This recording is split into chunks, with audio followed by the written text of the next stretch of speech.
TESOL Pulp, Season 9, Episode 3.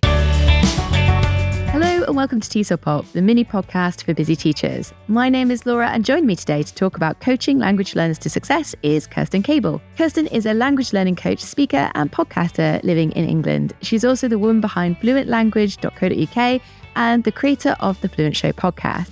In this episode, we talk about the characteristics of coaching and how Kerstin developed her language habit system to drive her students to success. Let's join the conversation where I ask Kerstin what coaching means to her. Essentially, the idea of coaching for me is I'm interested in why my learner, why my client does things, what they want to achieve with their language. And I want to talk to them and I want to listen to what they've got to say and then have the opportunity to kind of poke a little bit and ask them questions and suggest different scenarios. So I'm no longer giving them the answers. I want them to find their own answers and to come away feeling like, do you know what? That really made me think and I'm going to try something else and I feel safe to try it. And then maybe I'll see her again in a month and then we can check in on how I did it. So to me, that's where the spectrum is between the teaching and the coaching. It's kind of about how many decisions your person makes. And I want my person to be really quite autonomous. You have a system that evolves around habits, and that's something that's really at the heart of your sessions. Often is, yeah. What is it about habits that is effective for your students who are trying to master or achieve a particular goal in a language?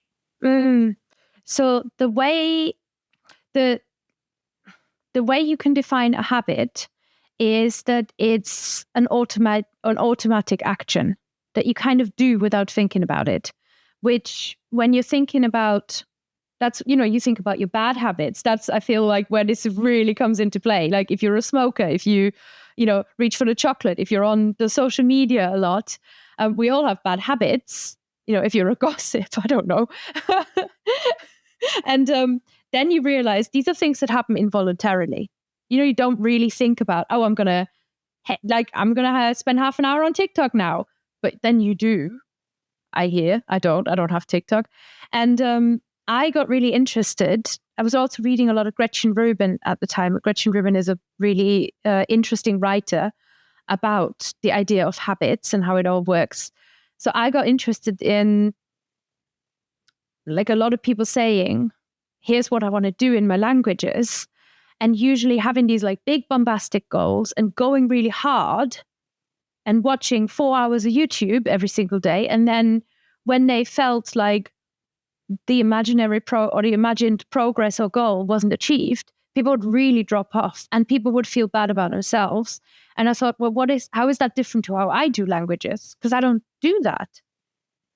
I don't know. Like, because I've been doing it for so long, I don't have this question in my mind of whether I can do it or not. So I started wondering, how can we take that question out? And that is really where this habit thing comes in. You start to think of yourself just as, I'm a person who does Welsh once a week, or I'm a person who listens to French radio in the mornings, or I'm a French learner. So you try to make your contact points with the language so small and so easy to access and so little that they really build up to something big, but you no longer have to set yourself these huge plans. You just kind of work down a list, or you just sort of do your thing. And that feeling of you just doing your thing, that was when I first started with this habit work, where I was coming from. And I started Language Habit System for myself. So it started off with me going, how do I organize myself? How do I never successfully self-studied a language before I did Welsh? What am I going to do now? Like, what is a thing that I can do? And I've had to learn how to self-study. And then I realized I built these trackers for myself and this system. And I thought, okay, it's just going to work for other people. And I pulled in testers and we experimented with it. And over the years then built it from a little set of trackers into this whole okay, here is a system that really works for you, because every part of it talks to each other. It's actually really simple at the heart of it. It's planning, tracking a little bit what you're doing, and then reviewing. And at the review stage, you look at everything you did, you look at what worked, you look at what you want to do next, and you let your new goals be informed by what you actually did. So over time, your goals become more and more realistic. But during the smaller section that you've planned for, you also keep you're really incentivized to keep your actions really, really small and to do that daily contact thing. So you're not constantly reinventing the wheel. You're not constantly resource hopping or wondering what the new technique is. You just go, I'm going to try this for a month, or I'm going to try this for 2 weeks. Let's go. And then during the let's go phase, you don't have to think about it so hard anymore. So it sounds really agile as well. So if there's a habit that's just not working, or there's a blocker, that's something I can take time to reflect on and pivot. So for example, if I wanted to do a morning coffee review of German, but I'm finding I'm getting too distracted by the morning start of emails and stuff like that, then that would be a good moment to say, well, this isn't working at this time. Do I need to try it at a different time? Is there a better opportunity? Is that kind of how it works? That's kind of how it works. Yeah. Yeah, exactly. So the idea is that when something doesn't work, you have an opportunity to not beat yourself up and think, I'm a terrible German learner, but instead to realize, oh, do you know what? I'm just going to go and do it in my lounge, where I haven't got the internet, where I haven't got the emails. I'm going to leave my phone in the kitchen, go and do it in the lounge for 10 minutes. Then I can come back to my phone. And over time, maybe you go, okay, and then I'm going to take my coffee there so that I'm getting used to it. I'm going to maybe put a candle on or something like that. I'm going to just make sure the book is actually where I need it to be, rather than 2 floors up or down. So everything is about, like a lot of things with habit building is about convenience. Everything's about, okay, what's the little break that is on you doing the thing that you want to do, and how can we maybe do it slightly differently? It sounds so much more accessible than when I approached starting to learn German. I felt like this is a huge thing that I had to master. I had serious books to study because I wanted to pass the exam for citizenship. And it just became this really scary thing. And I felt like I had to block off big amounts of time or attend a particular school at certain times in order to master the language. But this model that you're mentioning and taking this approach, this could apply to anything, right? Whether you're studying a language for, like myself, I'm studying for visa, citizenship reasons, or even just people that are wanting to learn just for the pure pleasure of learning the language. It seems that this could be transferred to all of those different contexts that people study for. It does work that way, because the place where you start is with your goals. So at the start, I work with the 2 types of goals, because people often say, I've got this beautiful goal, or I want to get fluent, and then don't know how to break it down. So I talk about the vision and really try to build an emotional connection with that vision. So for you, it might be, imagine yourself, I remember my citizenship ceremony, but like imagine yourself at the citizenship ceremony. Imagine yourself passing. Imagine yourself getting the thing in the post that says C1 sorted, 100, 100, 100, 100. And just that feeling of, I've got this. This is so great. Connect to that.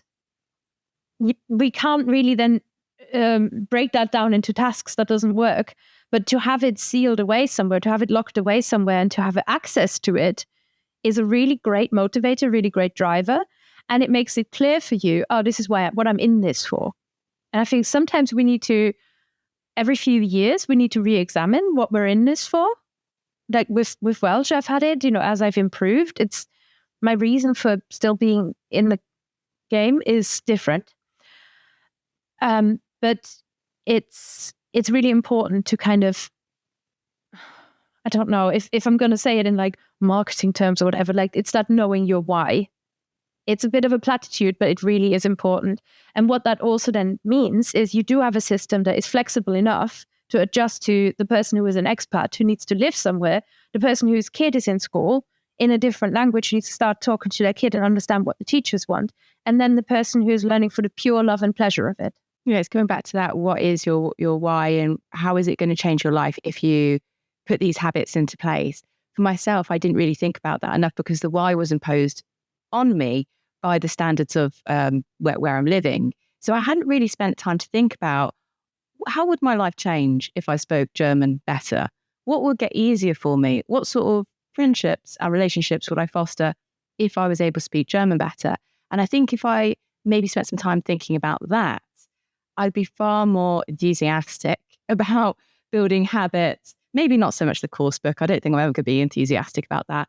But, taking steps forward that propel me forward in my learning rather than feeling like it's a bit of a chore. Gretchen Rubin has got this framework that she refers to called the 4 tendencies, which there's sort of a bonus workshop in my habit system course that is just 4 tendencies. It's just explaining what they are and then how that works for language learners, perhaps. But the idea of the 4 tendencies is that you've got most people fall into 4 categories in how you respond to, I think she calls it demands on us or like requirements. So the different things that we want from ourselves, but also that the world wants from us. You can be an obliger, which is usually somebody who responds really well to what comes from the outside, but you overlook what you want internally a little bit, and you're not very good at motivating yourself. But when somebody else makes you then you're very excited about it. You can be a questioner, which I definitely fall into, which is someone where everything needs to make sense to you before you do it. So if it doesn't make sense to you internally, you don't do it. You can't bring up the motivation. So I often feel like, well, that's pointless doing it. And then I just don't do whatever it is in my life. So I need to relativize. And the downside is a lot of questioning, more than you need, which is, I think, why I built the system for myself of I set the goal and then I go. And then we're not questioning the goal anymore because this is sensible, right? I've built the system. You can be the rebel, where essentially you just, other expectations or your inner expectations, you just don't like any of it. It's just like, not going to do that. Yeah, exactly. Like the way to motivate a rebel, she says, is to basically go, yeah, I don't think you should, blah, blah, blah, because then they're going to do whatever you said they shouldn't. Or you can be the upholder, which is almost the other side of the spectrum to a rebel. So somebody who just is mega reliable, maybe can become a little bit stiff and inflexible. They're so good at just always doing the same thing that the structure makes them feel secure, but it removes a little bit of flexibility. So I like thinking about it in those ways. And for me with habits, that works as a framework. That's why I kind of built it in there. And I was thinking about that a lot and built that into when I first developed the language habit system a little bit. This is really useful. And for listeners of the show, I'll include a link to Gretchen's book in the show notes. To close today's podcast episode, would you like to just share where can listeners find more about your wonderful courses and the work you do? Absolutely. So my website is fluentlanguage.co.uk. And if you go to /LHS, you can see a little bit about the language habit system, but I've got sort of an on-demand free training that explains it to you in more detail. It's really useful whether you end up getting the course or not. So I would recommend that as your next point of information. And I also have this podcast episode that I referred to about language coaching. So I'm going to send that to Laura as well, so you can put it in the show notes because that might be really useful. Thank you so much, Kerstin. It's been lovely talking to you today. And you, thank you so much. As mentioned, all those links are in the show notes so you can find them easily. If you have a question or an idea that you'd like to pitch to the podcast, so you can contact us via Instagram, Facebook, or the website, TESOLpop.com. Finally, if you love the work we do, then you can support us by leaving a rating review wherever you listen to the podcast, by sharing today's episode with your teaching community, or by even buying us a coffee at ko-fi.com/TESOLpop.